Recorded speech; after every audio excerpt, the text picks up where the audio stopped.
Since this is the last speech that I will give as president, I think it's fitting to leave one final thought, an observation about a country which I love. It was stated best in a letter I received not long ago. A man wrote me and said, "You can go to live in France, but you cannot become a Frenchman. You can go to live in Germany or Turkey or Japan, but you cannot become a German, a Turk, or Japanese. But anyone from any corner of the earth can come to live in America and become an American."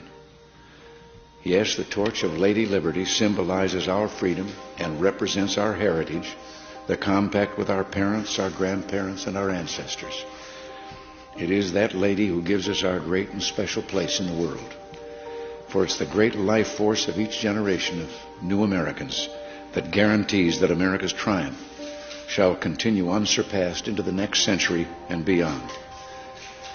Other countries may seek to compete with us, but in one vital area, as a beacon of freedom and opportunity that draws the people of the world, no country on earth comes close.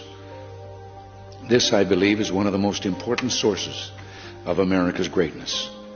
We lead the world because, unique among nations, we draw our people, our strength, from every country and every corner of the world. And by doing so, we continuously renew and enrich our nation. While other countries cling to the stale past, here in America we breathe life into dreams, we create the future, and the world follows us into tomorrow. Thanks to each wave of new arrivals to this land of opportunity, we're a nation forever young, forever bursting with energy and new ideas, and always on the cutting edge, always leading the world to the next frontier. This quality is vital to our future as a nation. If we ever closed the door to new Americans, our leadership in the world would soon be lost. A number of years ago, an American student traveling in Europe took an East German ship across the Baltic Sea. One of the ship's crew members from East Germany, a man in his 60s, struck up a conversation with the American student. After a while, the student asked the man how he had learned such good English, and the man explained that he had once lived in America. He said that for over a year he'd worked as a farmer in Oklahoma and California, that he'd planted tomatoes and picked ripe melons. It was, the man said, the happiest time of his life. Well, the student, who'd seen the awful conditions behind the Iron Curtain, blurted out the question, "Well, why did you ever leave?" "I had to," he said. "The war ended." The man had been in America as a German prisoner of war. Now, I don't tell this story to make the case for former POWs. Instead, I tell this story just to remind you of the magical, intoxicating power of America. We may sometimes forget it, but others do not. Even a man from a country at war with the United States, while held here as a prisoner, could fall in love with us.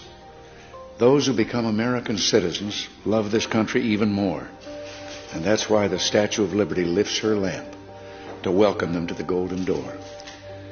It is bold men and women yearning for freedom and opportunity who leave their homelands and come to a new country to start their lives over.